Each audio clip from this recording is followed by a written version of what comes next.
Hi friends, families, communities from Canada and all over the world. This is Operation Hug a Trucker, and we're here with Taking Back Our Freedoms, our veterans, and our operational control for the convoy. So just to let you guys know what we have for you today, it's our job to try to counteract the narrative of the mainstream media, which we know is non-factual. We do have some truth that will come to light today. We also have some information on how you can support us and support our initiatives to stand against the emergency mandates. And I'm going to pass this over to Roy because he's got far more important things to say. I think, Dana, you're always had more important, at least more fun things to say, that's for sure. I'm the executive director with Taking Back Our Freedoms, and of course, one of the things, the mandate we have is to put maximum pressure on our politicians to end the mandates and the emergencies. And our focus initially was on MLAs because most mandates are provincial. We never imagined such a crazy move on the part of the Prime Minister to actually require truckers to take vaccines at the time when Omicron is the most minor of the virus, is exactly the precisely the time when there was no need for further vaccines. So the Prime Minister initiated everything you see happening here in Ottawa. If you're upset about what's happening in Ottawa, you need to give the Prime Minister a call. That's the person that's responsible. But of course, his move, again, he decided that first of all, he's going to insult all of those who are disagreeing with him. His version of an emergency is when he dislikes people, disagrees with him, he considers those people enemies of the state. That's the thinking of a tyrant. That's not a democracy. In a working democracy, you always welcome differences of opinion on even important matters, like whether you should mandate a vaccine or not. People have a right to that difference of opinion. The real emergency is we have a Prime Minister who thinks and is operating like a tyrant, and that's the real emergency we have. But nevertheless, the legislation introduced by the Prime Minister is a very serious threat to our democracy.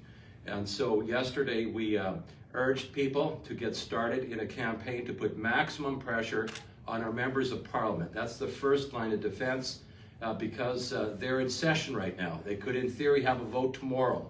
And if the Prime Minister has the votes, he might do that. And so we urge every Canadian to get on the phone and go to our website, tbof.ca. You'll have information there that will give you everything you need to know what to do. Bottom line is we need to phone our members of Parliament and urge them to not support the mandate, or pardon me, the Emergency Measures Act, and to oppose the extension. He has up to 7 parliamentary days to do that.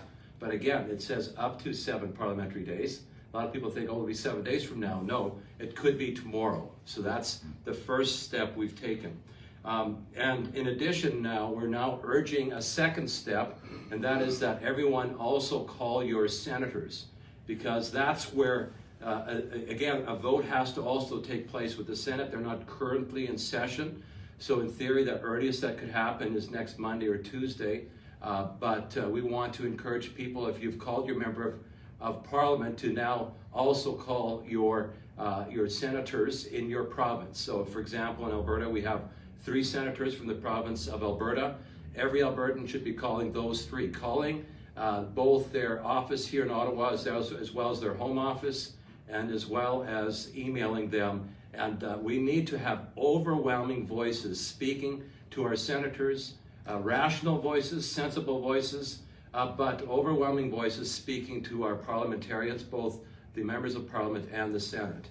And so then the third thing that we're going to urge everyone to do, if you're part of an organization, as we have an organization called Taking Back Our Freedoms, there are dozens of organizations, maybe even hundreds of organizations in Canada that vigorously oppose what the Prime Minister is doing. Even the Civil Liberties Union, a left-leaning organization, is opposing these measures. And all of these organizations need to write briefs to all parliamentarians and to the senators so that we hear from organizations. And I have as an example a brief, we're not going to read it here, but I passed it out to the media people that are here in the room. We're going to be posting that on our website as an example of a letter written by our lawyer, Jeff Rath from Calgary. And I spell his name W-R-A-T-H, but actually the real name is R-A-T-H. He can sometimes be very strong in his opinions and expression of opinions, but he's also very right. And so we have a powerful letter that we're going to be sending in to all parliamentarians on behalf of our organization. And whatever organization you're part of, the veterans groups, the police groups, the freedom groups of every kind, it's very important for the next few days to get a letter together and send it to every single parliamentarian, every single senator. They all need to hear from all of us, and with a resounding voice. This is by far the greatest threat against our freedoms in the history of this country. Now, I'm of German background. I know that there was a time when you needed to fight a war twice, actually, against the Germans, but they were on the other side of the ocean at that time. They were a very real threat. The threat we face is the loss of democracy and freedom coming from within. And every person that is concerned about that needs to do everything you can. Others in the past actually literally risked their lives going to war. All we have to do is risk your reputation, possibly your bank account, figure that one out, but do the right thing. We're fighting for freedom. You need courage at this time. You need to know that this is the right thing to do in the right side of history. Don't allow intimidation to cause your voice to be silent. And so I want to encourage people in those 3 steps. Call your member of parliament, call your senator, senators. You have lots in Ontario and Quebec, by the way, so you have more work there than in Alberta. But call them and email them. And then if you're part of a group, let's get these letters together and let's make a powerful message, very, very powerfully delivered to our parliamentarians so they have no doubt about where Canadians stand on this issue. So thank you very much. Again, there should be a copy for everyone.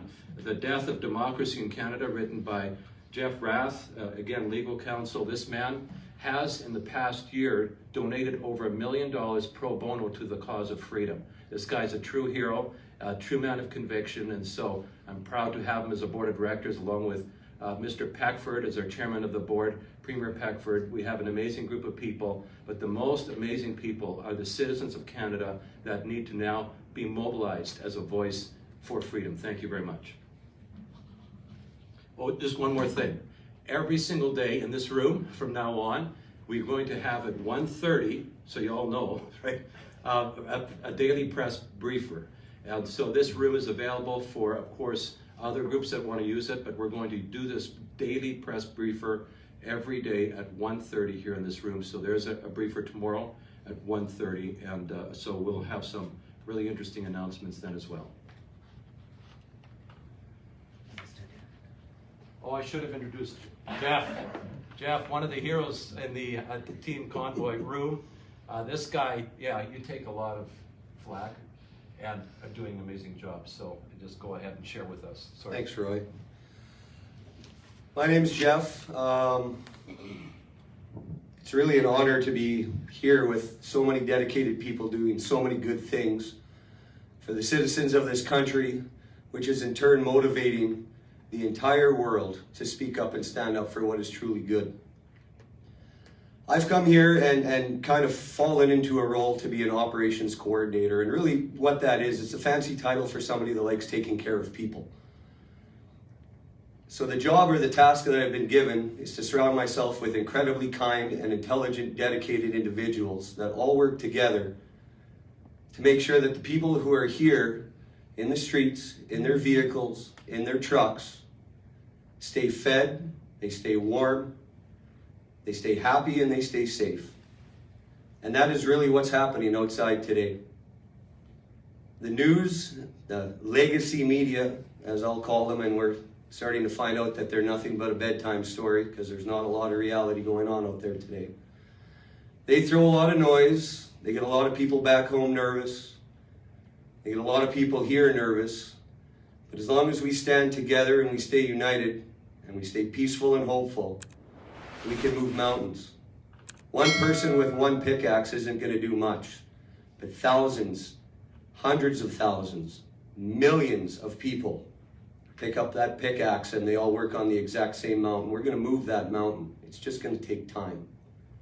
But I just want to make it clear, I'm part of the team that's boots on the ground every day. I couldn't do it without the support of the members that we have behind us, the veterans, the public support, and the organizers. It's an effort that has to be combined all together. Unity is the message, and together we will rise. But together, we're making sure that everything stays positive. There is no need for any word of emergency here. I mean, if I can find something that's an emergency, all of the garbage that we've collected and centralized is starting to pile up, and I guess we need to get a little bit more city help to get that stuff out of here. I don't know if it's an emergency when food shelters are full of food and they don't know what to do with all of the excess donations. But it's an emergency for us because we don't want food to spoil, so we've increased our reach and we're going outside of the city of Ottawa to other communities. I'm not sure if it's an emergency when people share strong feelings, good conversations, hugs and love. I would say that's an uplifting, great experience. So the emergency here is false. It's been created by people who want to oppress a message of pure goodness. And let's not stop perpetuating that message. Let's not stop that motion. And you've heard, there's a lot of people that have engaged, probably every single person that's here. If you've got friends and family that have been here, we can all say, people back home, how can I help? What can I do? You have now heard how you can help. Not just being here, but supporting what is going on globally. Knocking on the doors, ringing the bells, making the phone calls, sending the letters, sending the emails to those members of Parliament to let them know that we are truly concerned with what is happening in that house. And it is not right. We can all take action, and we can all stay engaged, and we can all get back to where we need to be, where we want to be, and where we never should have left. And that's free, enjoying everything around us by our own choice and being accepted collectively and respected for the choices that we have. This, for me, has been nothing but healing. And every person you talk to that felt pushed away, put in a corner, and ignored, all found a dark place in their own way. And I've seen it with the conversations that I've had. This is healing. This is a strong message worldwide to anybody that still feels alone. You're not alone. You're absolutely not alone. And we will continue staying here, unified, holding the line, peacefully, patiently waiting as citizens of this country to be acknowledged. There is no emergency, but there is a whole lot of love. I'll pass it back to Dana, and thank you. Well done.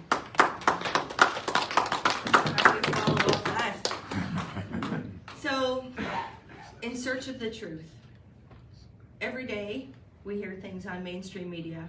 Every day our freedom-loving group, this is a war for freedom, right? It's a social media / mainstream media war.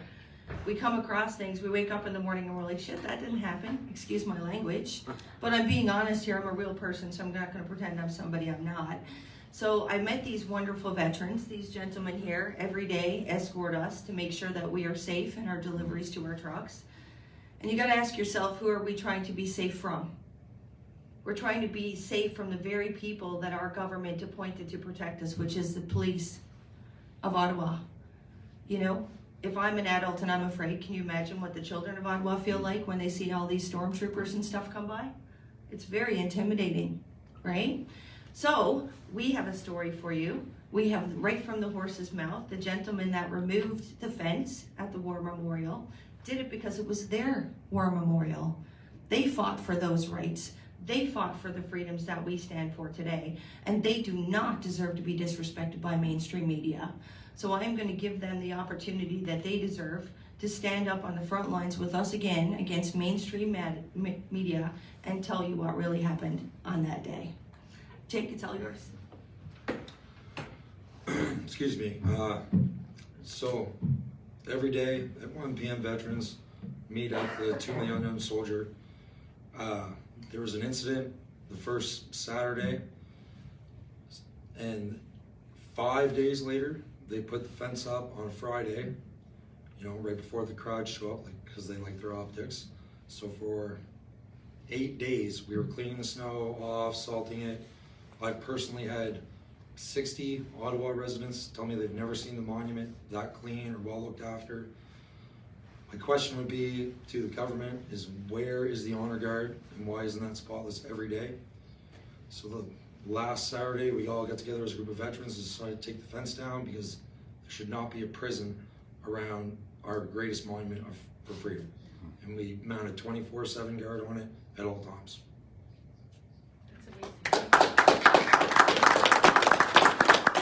So I'm going to tell you the real truth about what it's like on Ground Zero.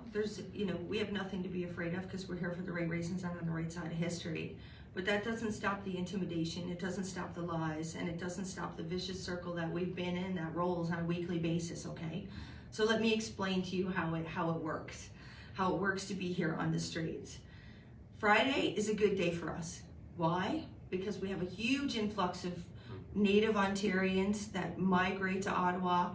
We know that the government's not going to flex and send their turkeys out with their chests puffed out to intimidate us on the street or to scare our truckers to go home. So we catch a little break between Friday and Sunday. Once Tuesday rolls around and the streets get quiet and, we've got 9 and 10 and 12 and 14 and 15 people setting pylons up and, just flexing. I've never seen so much flexing in my life. It's actually ridiculous. They should all go to Gold's Gym and get memberships. If that'd get them out of the streets of Ottawa, I'd be happy. But anyway, I'd like to call on as many people as we can to join us in Ottawa. Bring your children, bring your families.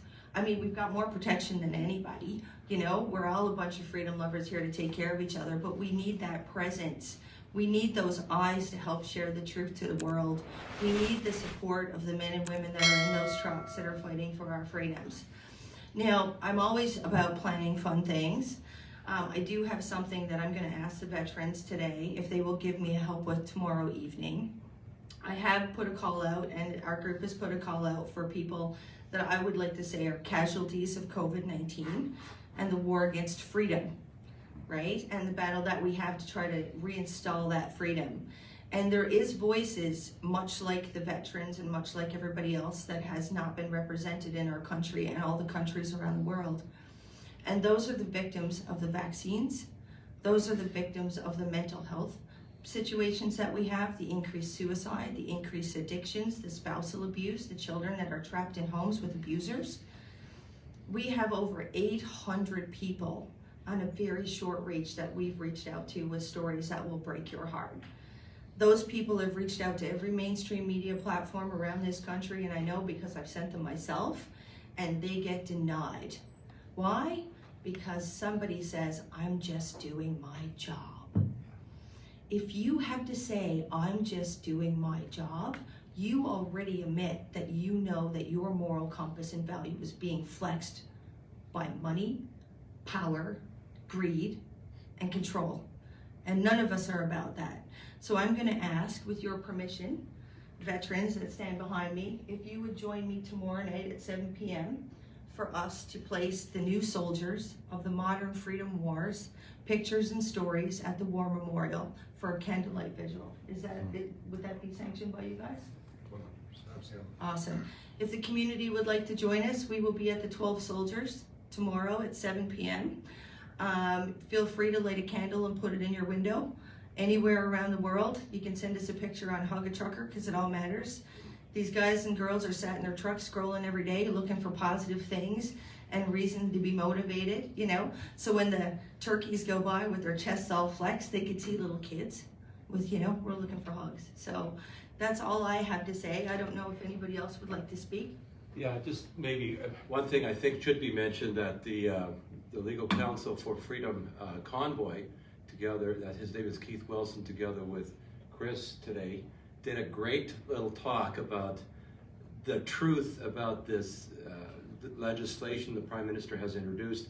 There is no reason to fear coming to Ottawa.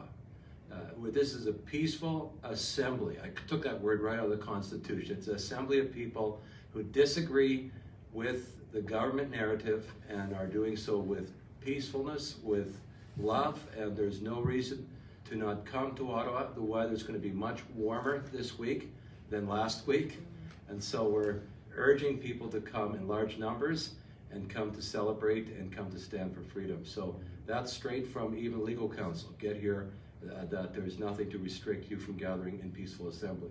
Thanks very much. Final words? No. Questions?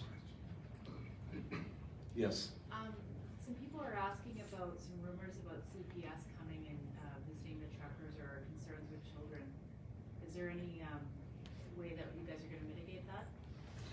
Well, we've talked What about does CPS stand for? Child Protective Services. So we talk about flexing. So every day is Groundhog Day. Every day we wake up to false flags where we're either getting smoke grenaded, or somebody's going to come and take children out of cars, or somebody's going to get towed, or somebody's getting a $500,000 fine. This is the story of our life. So whether or not I can confirm that Child Protective Services is coming, they really have no reason to come. Like in Newfoundland, we take people on a tent ice fishing. You know, that wouldn't be like really, really warm temperatures, but for some that would be not normal.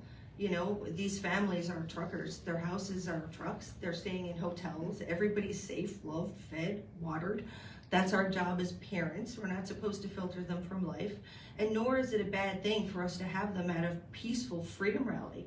You know, they're at no threat at all. We distributed 150 loot bags, and half of them already were like, well, we already got too much stuff, so you can give it to somebody else, you know? So in regards to Child Protective Services, I will let everybody know that, has it happened? No. Is it going to happen? Well, that depends on the kindness and compassion of our government and the kindness and compassion of our police force to follow through on the crimes of our government. Are we prepared if something like that happens? Absolutely.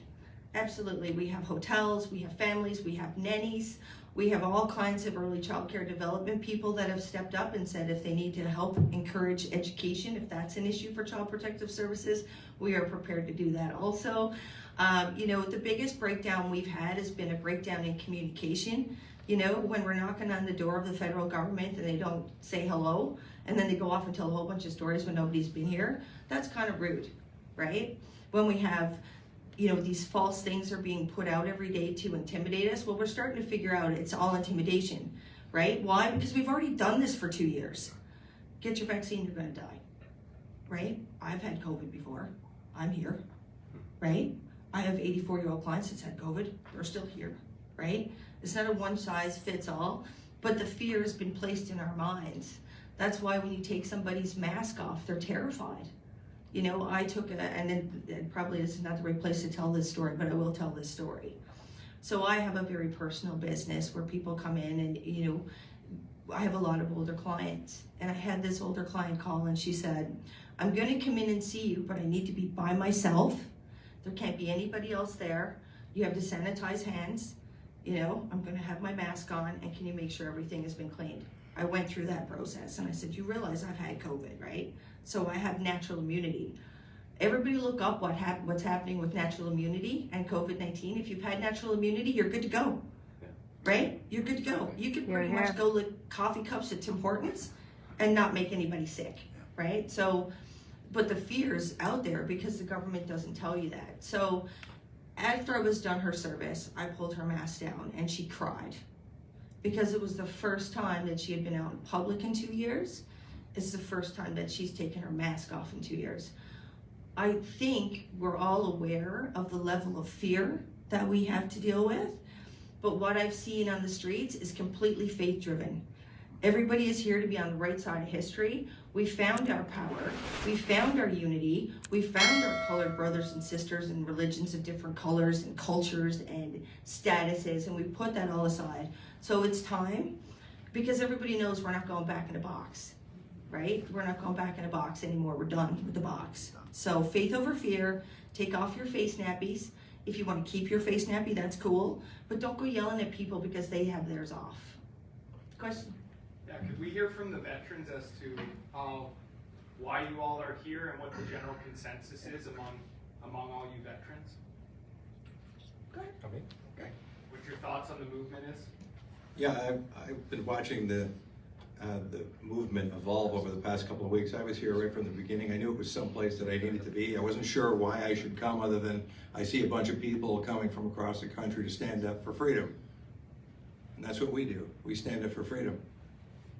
And these people need our support. And we all know that freedom is our basic essential in this country. Everything we do is based on that. Make your own choices. Do what you like, as long as you don't harm anybody else and break our existing laws.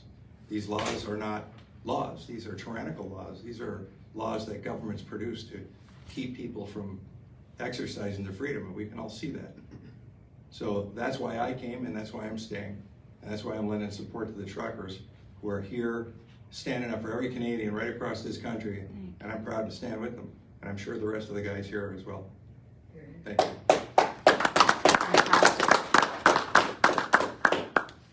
Okay, question? I would love to hear you tell about the threat message from the police that have been like giving to every single person today, saying that they can get arrested if they still remain on place. What is your thought about that, and what you would do with this threat? Okay, so the question is about the papers that were distributed today to tell everybody to go home or get fines. My advice is don't go anywhere. I mean, if we're gonna be afraid of a ticket, what are we doing here, right? We're here for freedom and stand up for the lives of our families. We do have people that are supporting us in regards to like helping take care of these fines. We do have a full legal team that is available to anybody that gets a ticket. So we've got supports in place for that. Once again, it's to create fear and to get people moving, right? Like some bank accounts have been frozen, things like that are happening. That's to sweat us out, starve us out, scare us out. And everybody that's here is not going anywhere. So my advice is get your ticket, make a happy face on it, write your name and phone number on it, call the 1-800 number that we have for the lawyers, and just send it off and try not to worry about it. Yeah, and again, the Keith Wilson video, I think it's on TikTok, he addresses it directly. He said this is not true. What was distributed by the police is misinformation, and he explains the truth that peaceful assembly in this city is permitted. There's been a legal opinion that it's permitted except for the horns, right? The only thing that was not permitted was the horns. Everything else is fine. So that's very clear. And again, that's not my opinion. It's Keith Wilson. And I don't know if you needed to add anything to that, Tom, but are we good? Yeah. Yeah, go ahead. Just for Jeff, can you address anything you guys need operationally that's most critical? I would think the most critical thing we need is just people to come here and be present. We have an abundance of food. We are making smart decisions and safe decisions to keep everybody fueled up, regardless of the powers that be that are trying to stop us. But it's the support. That's the biggest thing we need, is the support. And I mean, just real quick, wrapping it up, if you're local and you can come here and be present, that's great. There's nothing to be fearful of. There's lots of hugs to be had. It's great.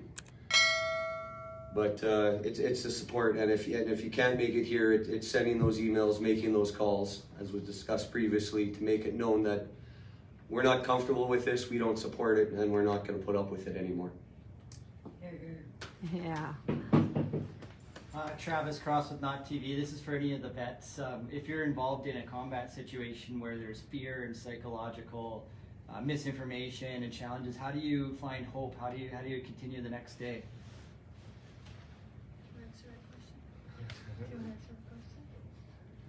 I just want to I find some personally hope haven't for been in the combat, audience, so or, I can't touch on that one.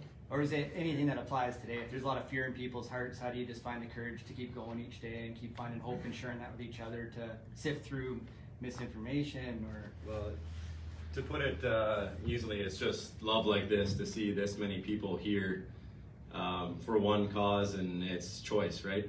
It's to have the choice at the end of the day, whether you want to wear a mask or whether you want to take a vaccine.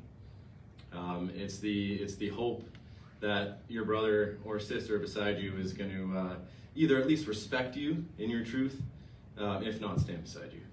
thank you. Yeah.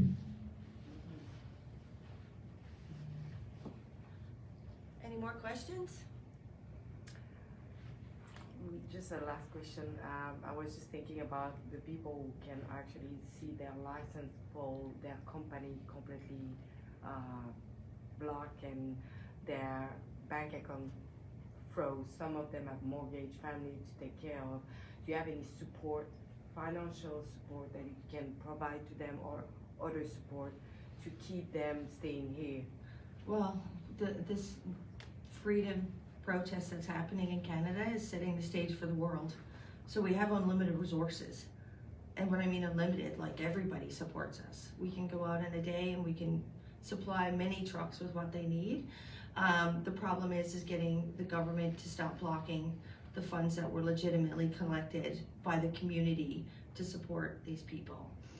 But in the meantime, we're good. We're fine. We have a triage fund. We go out every day. We check on everybody to make sure they have what they need. And everybody's working together. I mean, it's grassroots, right? We're all very creative people, so if we don't have the resources at hand, we find the resources, and people are just coming together. So, you know, my advice is just for those that need something, is to make us aware, because we will pull together the community to make sure that they can stay and stand for their freedoms. Thank you all for tuning in.